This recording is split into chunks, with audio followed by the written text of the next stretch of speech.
তারা দেখেন, তারা জানেন, এবং মিডিয়ায় বা অনলাইনে যারা আছেন তারাও বিভিন্ন সময় বিভিন্ন কমেন্ট, শেয়ার, পোস্ট কিংবা বিভিন্ন ভাবে আপনারা দেখতে পান যে আমাদের এই শ্রমবাজার বন্ধ থাকার কারণে আমাদেরও পার্সোনাল বা ব্যবসায়িক যে সম্পর্ক বা কমিউনিকেটের যে জায়গাটা আছে এখানে আমরা আসলে মানহানির দিকে পড়ে যাই। তো মাননীয় প্রধান উপদেষ্টা সহকারে দুদেশের ব্যবসায়ী সংশ্লিষ্ট মন্ত্রণালয়, হাই কমিশন এবং প্রবাস খাতের যে যেখানে জড়িত এই ব্যবসার সাথে সকলের প্রতি অনুরোধ থাকবে বাংলাদেশের শ্রমবাজার, বাংলাদেশের প্রবাস খাত, এই প্রবাসী কল্যাণ মন্ত্রণালয়, বোয়েসেল, বিএমটি সহকারে এই খাতটা যেন খুব সুন্দরভাবে, নতুনভাবে, যুগোপযোগী এবং সর্বোচ্চ সাপোর্ট দিয়ে বাজারটাকে চালু রাখা যায়, সেই চেষ্টা এবং সেই প্রত্যাশাটা আমরা আপনাদের কাছে দাবি করছি।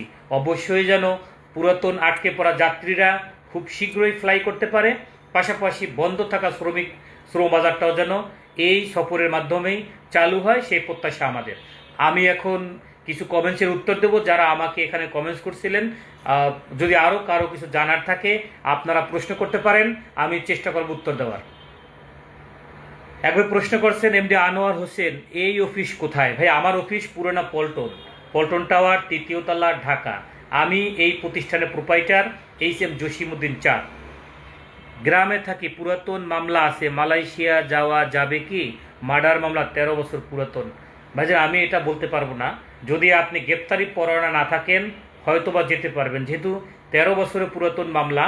পুলিশ ক্লিয়ারেন্সটা যদি আপনি নর্মালি পেয়ে থাকেন এটা আপনার হাতে রাখতে পারেন, অন্যথায় আপনার মালয়েশিয়ার ভিসা আসলো কিন্তু কোনো কারণে আপনি বিপদে পড়ে যেতেও পারেন। যদি আপনি থানা থেকে পুলিশ ক্লিয়ারেন্সটা নিয়ে রাখতে পারেন আপনার জন্য সহজ হবে।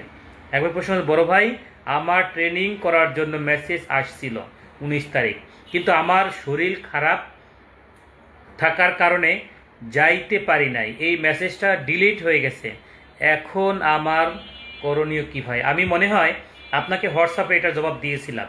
19 তারিখে আপনার মেসেজ আসছে, যাইতে পারেন নাই, আপনি এখন সুস্থ আছেন, রবিবার দিন আপনি চলে যাবেন, গিয়ে দেখবেন আপনার তালিকা আপনার ট্রেনিং সেন্টার চলে গেছে, আপনার ফোন নাম্বারের সাথে মিলিয়ে পাসপোর্ট কপি জমা দিয়ে আপনি ট্রেনিংয়ের জন্য ভর্তি হয়ে যাবেন।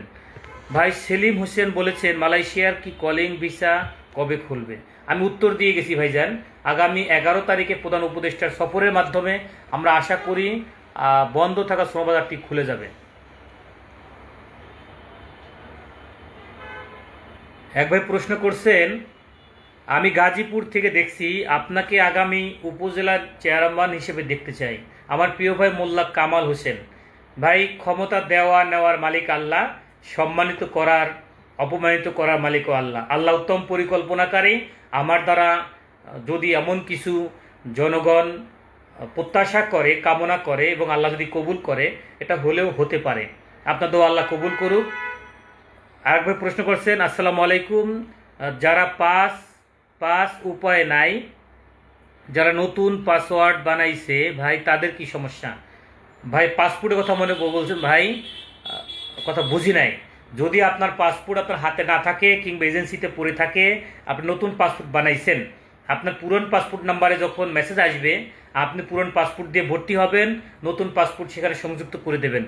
যখন আপনার কার্যক্রম কাছাকাছি চলে আসবে ফ্লাইটের সময়, তখন আপনি আপনার এজেন্সি কিংবা এজেন্ট তাদের সাথে কমিউনিকেট করে যোগাযোগ করে পাসপোর্টটি নিয়ে নেবেন, আপনার যাওয়ার জন্য সহজ হবে। ইমন খান বলছেন, ভাই আপনারা তো শুধু 18,000 কর্মী নিয়ে ব্যস্ত আর নতুন কলিং নিয়ে ব্যস্ত। গত বছরে অনেক লোকের ই ভিসা হয়েছিল, তারপর তাদের আর কোনো কাগজ হয়েছিল না, তারা যেতে পারবে? ভাই, এ কথা উত্তর কিন্তু আমি দিয়ে গেছি ভাইজান, যে যারা 18,000 যাত্রী, যাদের ম্যান পাওয়ার এবং ই ভিসা দুইটাই হয়েছিল, তারা হলো 18,000 যাত্রী। তাদের মাঝে 7,962 জন প্রথম ধাপে তাদের মেসেজ যাবে এবং কার্যক্রম চলমান থাকবে। সাথে সাথে আপনার বাকি যে যাত্রী আছে তারাও মেসেজ পাইতে থাকবে এবং পরবর্তীতে 18,000 মেসেজ শেষ হইলে তাদের কার্যক্রম চলমান অবস্থায় যাদের ই ভিসা আছে তারাও যেতে পারবে। এবং আজকে যে মালয়েশিয়া হাই কমিশন থেকে যেটা তথ্য নিয়েছি, বাংলাদেশ হাই কমিশন মালয়েশিয়া থেকে, তারা জানিয়েছেন মালয়েশিয়া থেকে যত লোকের ভিসা দিছে, অর্থাৎ অ্যাপ্রুভাল দিছে, কোঠা কোম্পানির নাম উল্লেখ করে যে অ্যাপ্রুভালগুলো দিয়েছে, সকল যাত্রী মালয়েশিয়া আসতে পারবে। যারা যাবে না, যেতে কোনো কারণে মিসিং হবে, সেখানে কোম্পানি থেকে রিপ্লেসমেন্ট করার সুযোগ পাবে নতুন কলিং শুরু হইলে। এটাও কিন্তু আসলে আমি শুনেছি। বাস্তবতা যদি শুরু হয় তখন আপনারা জানতে পারবেন। উত্তরটা অবশ্যই ভাই পেয়েছেন।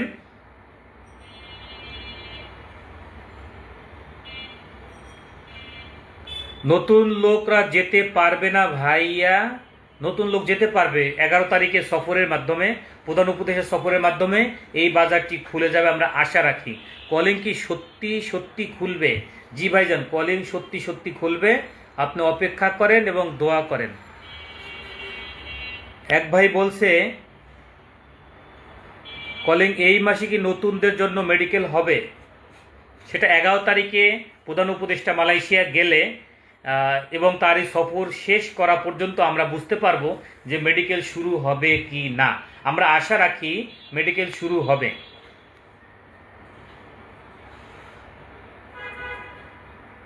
মেডিকেল কবে থেকে শুরু হবে সেটা বলে গেছি ভাইজান। একই প্রশ্ন অনেকবার বলছেন, একই কথা অনেকবার বলছেন, উত্তর দিয়েছি ভাই। বড় ভাই আপনাকে আমি ভালোবাসি। আলহামদুলিল্লাহ ভাই, সবাই আসলে সবাইকে ভালোবাসে না ভাই। আমাদের সাথে চলতে গিয়ে অনেকে ক্ষতিগ্রস্ত হয়, অনেকে কষ্ট পায়, আবেগে বিবেকের তাড়নায় কষ্টে গালাগালিও করে। আমরা আসলে মানুষ, মানুষ মানুষ হিসেবে আমাদের ভাই ভুল আছে। যেহেতু এই ট্রেড অনেক বড় একটি ট্রেড, প্রায় 6 লক্ষ কোটা বাংলাদেশে এসেছিল 22-24 সালে। সেখানে 4,83,000 মতন লোক, কিছু প্লাস মাইনাস, মালয়েশিয়া পৌঁছেছিল। 1,17,18,000 লোক যেখানে কোটা অব্যবহৃত রয়েছে, সেখানে আমরা ধারণা করি 1,04,000 কোটা মানুষ যেতে পারেনি। সেখানে ভিসা অনলাইন অ্যাপ্রুভাল, ই ভিসা এবং ই ভিসার পরে ম্যান পাওয়ার হওয়া এই 1,04,000 যাত্রী, এবং যারা ভিসা হবে বা অনলাইন হবে মেডিকেল করা অনেক যাত্রী অপেক্ষমান ছিল। ওভারঅল মিলে বড় একটি বাজার কিন্তু তখন থমকে গিয়েছিল। এই থমকে যাওয়ায় এই 1 লক্ষ প্লাস মানুষ কিন্তু দীর্ঘ প্রায় 14-15 মাস অপেক্ষার জায়গা থেকে ক্ষতিগ্রস্ত। কেউ 50,000, 1 লাখ বা অঙ্ক বাড়তে বাড়তে যার যেমন টাকা এজেন্সিতে জমা আছে সে সেভাবেই কিন্তু ক্ষতিগ্রস্ত হয়ে আছে। এজেন্সি তারা আবার কি করছে, যারা সহযোগী, যারা এজেন্ট, যারা সাধারণ রিক্রুটিং এজেন্সি, তারা প্রসেসিং করা অনুমোদিত এজেন্সির কাছে বিভিন্নভাবে টাকা দিয়ে আপনার অ্যাপ্রুভাল, ই ভিসা, ম্যান পাওয়ার করে ক্ষতিগ্রস্ত হয়ে গেছে। এই জায়গাতে কিন্তু আমরা আসলে আমাদের দায় এড়াতে পারি না। তারপরেও দায় এড়ানোর জায়গা যেটা আছে সেটা হলো ভাই, আমরা এই শ্রম খাতে এখন পর্যন্ত টিকে আছি এবং যে সকল যাত্রীরা আমাদের মাধ্যমে প্রসেসিং করতে গিয়ে অনিচ্ছা সত্ত্বেও আমাদের দ্বারা ক্ষতিগ্রস্ত হয়ে গেছেন, তাদের কাছে আমরা আন্তরিকভাবে দুঃখিত।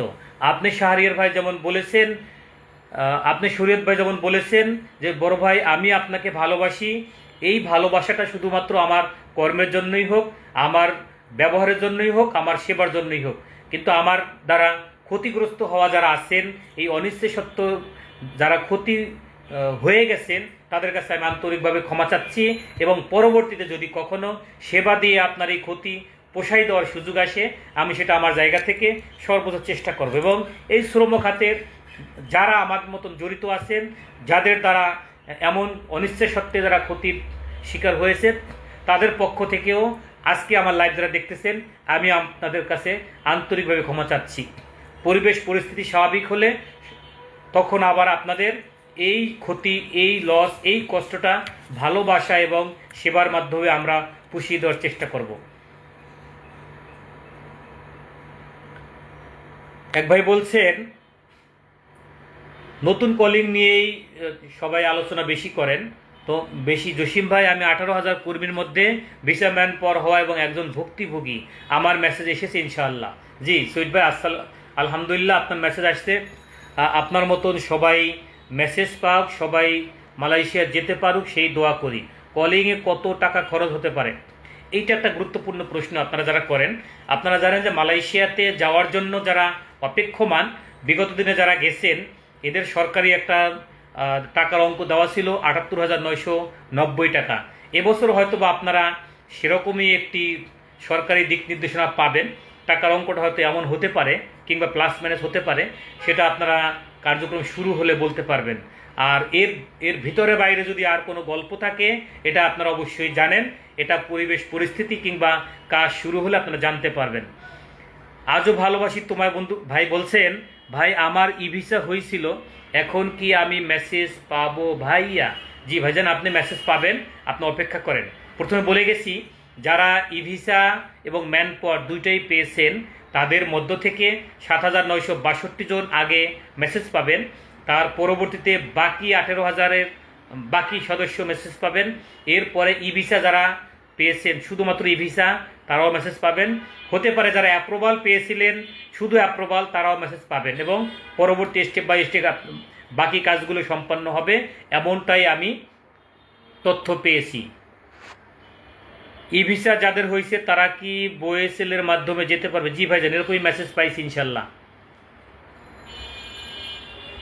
চাঁদ ভাই আসসালামু আলাইকুম। ভাই আপনার সাথে পার্সোনাল কথা বলছিলাম এর আগে, একবার কি ম্যান পাওয়ার কমপ্লিট হয়েছিল কিন্তু আমার ভিসা ক্যান্সেল হয় নাই। ভিসা ক্যান্সেল হয় নাই, আমার মেসেজ আসে নাই, এই ক্ষেত্রে কোনো নির্দেশনা পাচ্ছি না। ঠিক আছে, সব কিছু 31 মের ভেতরই হয়েছিল। জি ভাইজান, 31 মের মধ্যে ই ভিসা ম্যান পাওয়ার হওয়া মানে নতুন করে আপনি মেসেজ পাবেন। আপাতত বিভাগরই মেসেজ যাচ্ছে, সকল বিভাগে এখন পর্যন্ত কিন্তু মেসেজ যায় নাই।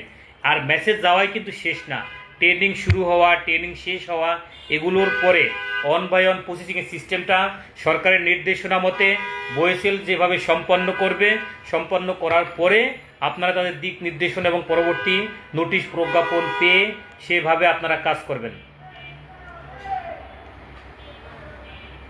ভাই আমি একটা কথা জানতে চাই, আমার ই ভিসা হয়েছিল কিন্তু ভিসা ক্যান্সেল হয়েছে, তো আমি এই কোম্পানিতে যাইতে পারবো? এনএসকে, অর্থাৎ এনএসকে তে আপনার ভিসা হয়েছিল, আপনি ওই কোম্পানি যাইতে পারবেন কি না? আপনাদের আর একটা কথা বলা হয় নাই, বাংলাদেশ থেকে বোয়েসেল যে মেসেজ দিচ্ছে সেখানে আপাতত মেসেজ যাচ্ছে সকল সেক্টরের লোকদের কাছে, মেসেজ যাচ্ছে নির্মাণ শ্রমিক হিসাবে। অর্থাৎ মালয়েশিয়া এই মুহূর্তে যে লোকগুলো বোয়েসেল পাঠাবে, বোয়েসেলের তত্ত্বাবধানে সরকার পাঠাবে, এই লোকগুলো দুটি খাতে যাবে। একটি হলো আপনার কনস্ট্রাকশন বা নির্মাণ শ্রমিক হিসাবে, আরেকটি হলো পর্যটন ক্ষেত্রে। এই পর্যটন ক্ষেত্র হলো আমরা যেটা জানি যে ওই যারা হোটেল রেস্টুরেন্টে কাজ করে, ক্যাটারিংয়ের কাজ করে, কিংবা প্রোটেকশন, মালাক্কা, এরকম করে করে যে জায়গাতে আপনারা জানেন যে মালয়েশিয়া, থাইল্যান্ড, মালদ্বীপ, কক্সবাজার, আমাদের কুয়াকাটা যেমন ভ্রমণ কেন্দ্রিক এলাকা, ভিজিট কেন্দ্রিক এলাকা, এই ভিজিট কেন্দ্রিক এলাকায় যত রকমের সেবা দেওয়া দরকার হয় সেই জায়গাতে, অর্থাৎ এই ট্যুরিজম ক্ষেত্রে লোক নেওয়া হবে। অর্থাৎ ট্যুরিজম ক্ষেত্রে সেক্টরে এবং আপনার কনস্ট্রাকশন সেক্টরে, দুইটা সেক্টরে লোক যাবে।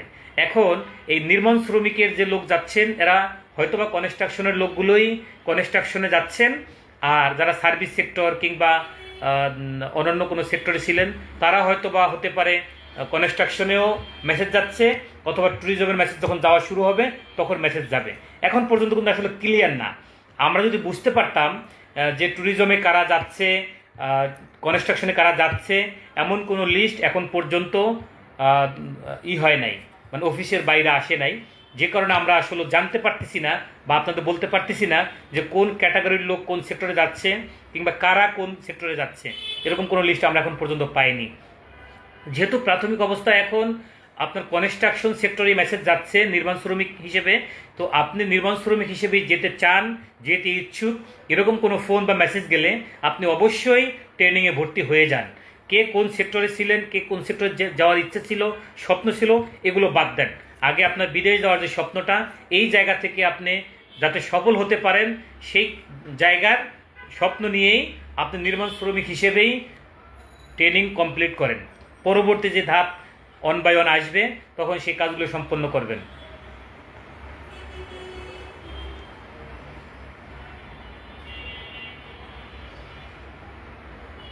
একবার প্রশ্ন করছেন 11 তারিখে কলিং ভিসা খুলবে, ভাই আপনি কি জানেন? ভাই 11 তারিখে কলিং ভিসা খুলবে সেটা আমরা বলিনি, আমরা আপনাকে বলছি 11 তারিখে প্রধান উপদেষ্টার মালয়েশিয়া সফর করার কথা। আপনারা জানেন যে আটকে পড়া শ্রমিকদের নিয়ে গত বছরের অক্টোবরের 5 তারিখে মালয়েশিয়ার প্রধানমন্ত্রী তার বন্ধুকে ওয়াদা করছিলেন যে বন্ধু আপনার দেশের এই 18,000 লোক আমি নিব। সেই 18,000 লোক কিন্তু গত কত মাস বলা যায়, ধরেন 10 মাস হয়ে গেলেও এখন পর্যন্ত কিন্তু সে বন্ধুকে দেওয়া সেই ওয়াদা মালয়েশিয়ার প্রধানমন্ত্রী আনোয়ার ইব্রাহিম তিনি রাখতে পারেন নাই, কিংবা তিনি তার এই আটকে পড়া যাত্রী ফ্লাই করতে পারেননি। তিনি হয়তো চেষ্টা করছিলেন, বাংলাদেশ চেষ্টা করছিলেন, তার হয়তো বা ফলাফলে মাত্র বয়সের মাধ্যমে ট্রেনিং শুরু হয়েছে, এটা আপনি সফলতা বলতেই পারেন। ঠিক একইভাবে 11ই আগস্ট বাংলাদেশ থেকে প্রধান উপদেষ্টা মালয়েশিয়া সফরে যাচ্ছেন। তিনি গিয়ে তার বন্ধুকে আবার আবদার করবেন যে বন্ধু, আমার সেই অক্টোবরের 5 তারিখে যে ওয়াদা করছিল আটকে পড়া 18,000 যাত্রী, সেগুলো নেওয়ার বাকি করলা, বা সেগুলো যাওয়ার জন্য আমি রেডি করতেছি, সেগুলো নেও। আর নতুন বাজারে, নতুন শ্রম বাজার খোলার ব্যাপারে তো কিছুই বলো না। আমার প্রবাসী কল্যাণ উপদেষ্টাকে পাঠাইলাম, তিনি ঘুরে গেলেন, মালয়েশিয়ার প্রতিনিধি বাংলাদেশে গেল, তারা মিটিং করলো, কিন্তু কোনো সমাধান হইল না। এই সমাধানটা কি? তখন হয়তো বা আমাদের মালয়েশিয়ার প্রধানমন্ত্রী তিনি তার বন্ধুকে আবার বলে দিতে পারেন যে বন্ধু, আগের যাত্রীগুলো তুমি ফ্লাই করাও আগামী সপ্তাহ থেকে, আর তোমার দেশের নতুন বাজার সেটাও আমি উন্মুক্ত করে দিলাম, এমওইউ সাইন করে যাও এবং মেডিকেল শুরু করে দাও। আমি তুমি তুমি করে বললাম, বন্ধুত্বের ভাষাটা এমনই হয়। সে জায়গা থেকে আপনারা কেউ খারাপভাবে নেবেন না, আন্তরিকতার জায়গা থেকে বললাম। তো এই আন্তরিকতার জায়গা থেকে প্রধান উপদেষ্টা সফরের মাধ্যমেই বাজারটা খুলে যেতে পারে, এভাবে আমরা প্রত্যাশা করি। বাজারটি খুলে যাওয়ার পিছনে কিন্তু বেশ কিছু তথ্য আমি দিয়ে গেছি, যে কারণেও বাজারটা খুলতে পারে। আর প্রধান উপদেষ্টা তো আমাদের এখন গার্ডিয়ান, তো দেশের প্রধান হিসেবে তিনি মালয়েশিয়া গেলে এই বাজারটা খোলাটা তার জন্য সহজ পন্থা আমি জানি, আমরা জানি, আমরা বিশ্বাস করি। এবং তিনি কূটনৈতিকভাবে মালয়েশিয়াতে যেখানে যতটুকু কার্যক্রম করা দরকার সেটা তিনি চালিয়ে যাচ্ছেন। আশা রাখি ব্যাটে বলে মিল রেখেই বাজারটি উন্মুক্ত করেই দেশে ফিরবেন, সেই প্রত্যাশা আমরা করি। আল্লাহ, আমার মতো কত মানুষ বাহিরে যাওয়ার জন্য আটকে আছে, সবাই বাহিরে যাওয়ার দান করুন, সবাই মনের আশাগুলো পূরণ করুন। জি ভাইজান, আল্লাহ আপনার আমার সবার আশা, সবার দোয়া কবুল করুক, সবার অপেক্ষার পালা শেষ হোক, এই বাজারটি খুব দ্রুত উন্মুক্ত হয়ে যাক, নতুন করে বেকার মুক্ত বাংলাদেশ হওয়ার পথে মালয়েশিয়া বড় ধরনের শ্রম বাজারটি আমরা কাজে লাগাতে পারি। পাশাপাশি আটকে পড়া, ক্ষতিগ্রস্ত, বিপদগ্রস্ত যাত্রীরাও যাতে তাদের এই দীর্ঘদিনের অপেক্ষারও যাতে সমাপ্তি ঘটে, আমরা সেই প্রত্যাশা করি।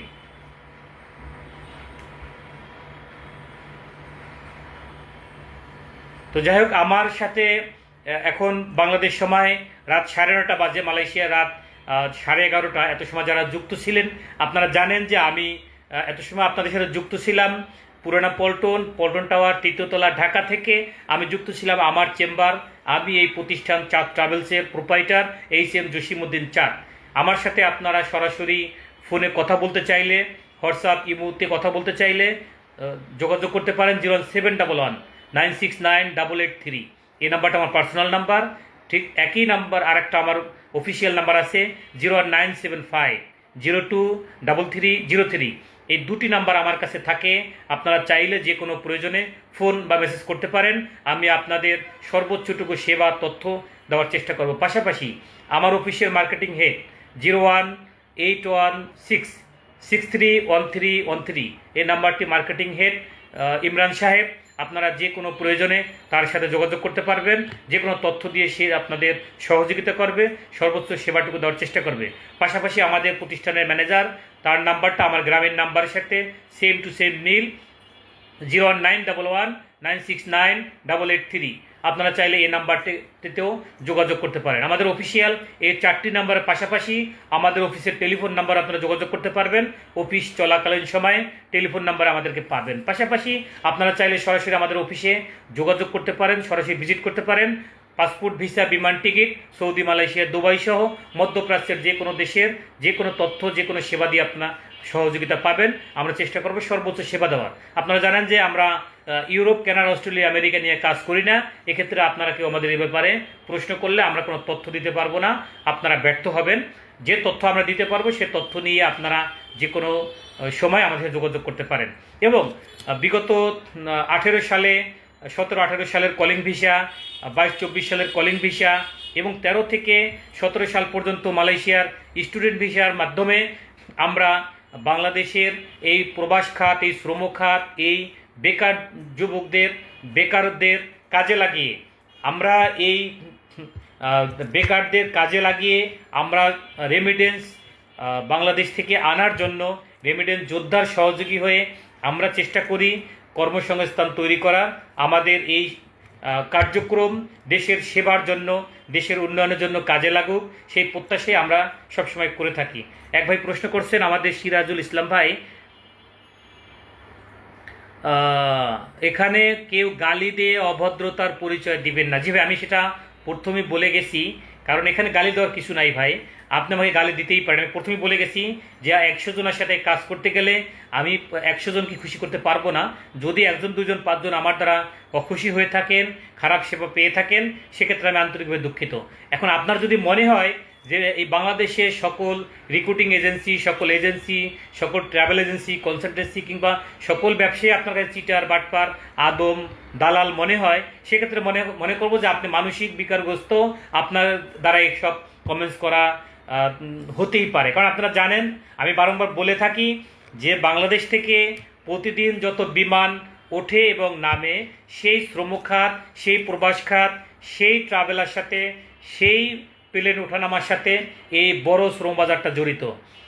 বাংলাদেশ থেকে বসবাসরত পৃথিবীর সকল দেশ মিলে 1,25 থেকে 30 লক্ষ মানুষ বসবাস করে। তাদের শুরু থেকে শেষ পর্যন্ত সকল প্রকারের সেবা এই খাতের সকল ভাই, বন্ধু, শুভাকাঙ্ক্ষী, ব্যবসায়ীরা দিয়ে থাকেন, আমরা দিয়ে থাকি, আমি দিয়ে থাকি। সুতরাং আপনি আপনার জায়গা থেকে 2-5টা গালি দিবেন, 2 জনে 5 জন আমাকে খারাপ জানবেন, এতে আমার কিছু যায় আসে না। আমি আমার প্রফেশনের জায়গা থেকে কতটুকু সৎ, কতটুকু সততার সাথে সর্বোচ্চ সেবাটুকু দেওয়ার চেষ্টা করি, সেটা আমি জানি, আমার বিবেক জানে। আর বিচার করার জন্য আমার স্রষ্টা, আমার আল্লাহ আছেন, তিনি বিচার করবেন। আমি এই খাতটাকে সেবা হিসেবেই ধরি, সেবা হিসেবেই থাকি, সেবা দেওয়ার চেষ্টা করি। তো যেখান থেকে আমাকে এ পর্যন্ত দেখছিলেন, সবার জন্য শুভকামনা। সবাই ভালো থাকবেন, সবাই সুস্থ থাকবেন, নিরাপদে থাকবেন। আল্লাহ হাফেজ, ফি আমানিল্লাহ। আসসালামু আলাইকুম।